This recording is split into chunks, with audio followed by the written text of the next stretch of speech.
The chess universe is a board of 64 black and white squares.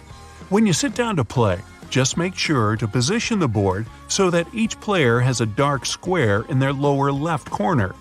The columns that go up and down have letters from A to H, and the horizontal rows are done in numbers 1 to 8. That just makes it easier to record your moves. Then later, you can look back to see if you made any big mistakes. So there are 32 pieces in total, 16 on each side. If you're playing white, you go first. The entire point of the game is to force the opponent's king into a trap he can't escape from. That's called checkmate. Yeah, sounds simple enough, but first you have to get to him. That's something his loyal subjects don't want you to do. They'll be working on protecting their king and going after yours, all while trying to capture as many of your pieces as possible. Capture means the other person's chess piece lands on one of yours. If that happens, your piece is out of the game. Finished. Ta-ta. Bye-bye. So, take a seat opposite a friend and prepare your mind.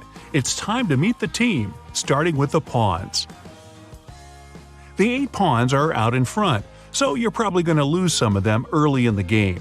Not all of them at once, of course, but someone has to kick off the action and challenge the other player to make some daring moves. But don't just throw them away.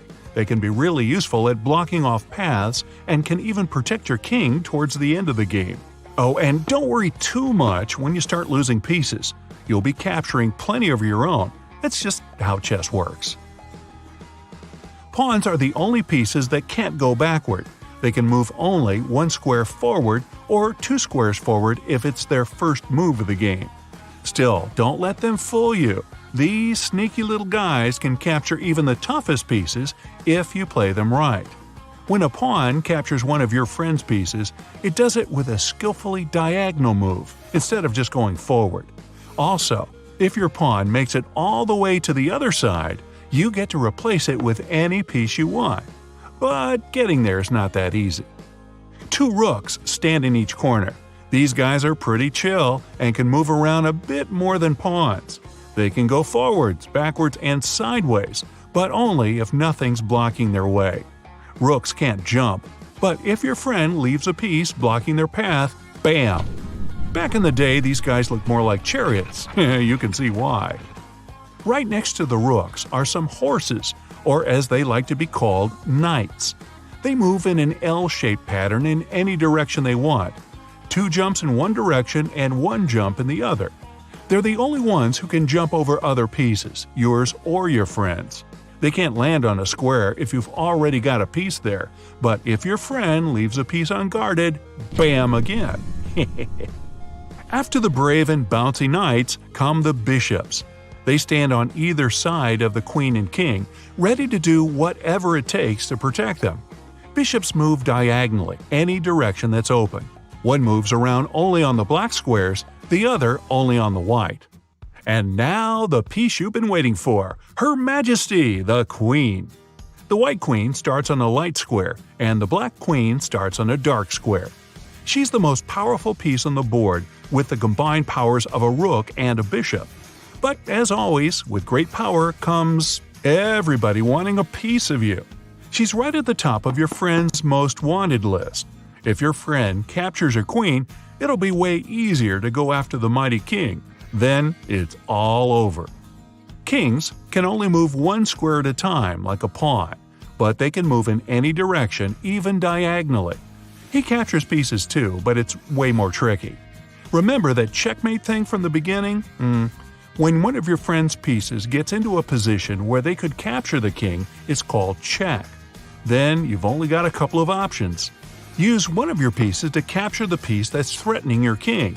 Move your king out of harm's way, or move one of your pieces in front of your king to protect him. Once His Majesty is in check and you can't do any of those options, the game's over. It's checkmate. You can push your king so he falls over if you want to be extra dramatic. One way to avoid trouble early on in the game is to do a move called castling. If you have some open space between your rook and king, you can make them swap places, sort of. You move your king 2 squares in the rook's direction, and the rook shuffles right past him. It's the only time you can move two pieces at once. Castling can happen either to the left or to the right. You can only do it if you haven't moved those pieces yet, and as long as you don't pass through a check from any of your friend's pieces. Stalemate is something that rarely happens, but it's good to be prepared for it. It just means that you can't make any moves with any of your pieces. Your king can't move anywhere, but he's safe where he is. He isn't in check. If that happens, no one wins, and it's kind of a letdown. Take a few seconds and try to figure out what that would look like. Another situation where no one wins is when a game ends in a tie. It usually happens when you and your friend only have your kings left, and you're just chasing each other endlessly around the board. It might be time to start a new game, but hey, if you get to that point, you're probably not a beginner anymore. And now to answer the question everyone's been waiting for. What's this Queen's Gambit thing everybody's talking about? Only one of the oldest opening moves in the history of chess. It consists of 3 simple moves. So, white pawn moves to d4, black pawn moves to d5, and another white pawn moves to c4. Your queen is now more vulnerable, and you'll probably lose the c4 pawn, but the upside? You get control of the center of the board. If you're more of an active player who likes to take the initiative, go for it. Now, take some time to practice a couple of Queen's Gambit variations. See what moves you could make if you were playing white or black. The great thing about playing alone is that you'll always win. Awesome! But also, you'll lose every time. A good chess game has 3 main stages. The opening. Every player sends out their scouts onto the board, trying to build a strategy and see what kind of player they're up against. Phase 2 begins when the players start going after each other, capturing more and more powerful pieces. Phase 3 is the final stage, crunch time. There are way fewer pieces on the board, usually less than half, and the king starts to move around a lot more. The goal isn't just to corner the king into checkmate. You want to capture as many of the other guy's pieces as you can, so your path to the king is more open. The more mobile your pieces are, the more powerful they are. But be careful. Good players love to leave traps for you to fall right into. They might leave a piece all alone somewhere. When you capture it with your queen, they just laugh and capture your queen. That's why chess is so popular and hard. You have to plan your path to success, but also try to predict the other guy's strategy. Whew, what a brain workout! So, ready to invite a friend for a game and show him what you learned? Cool.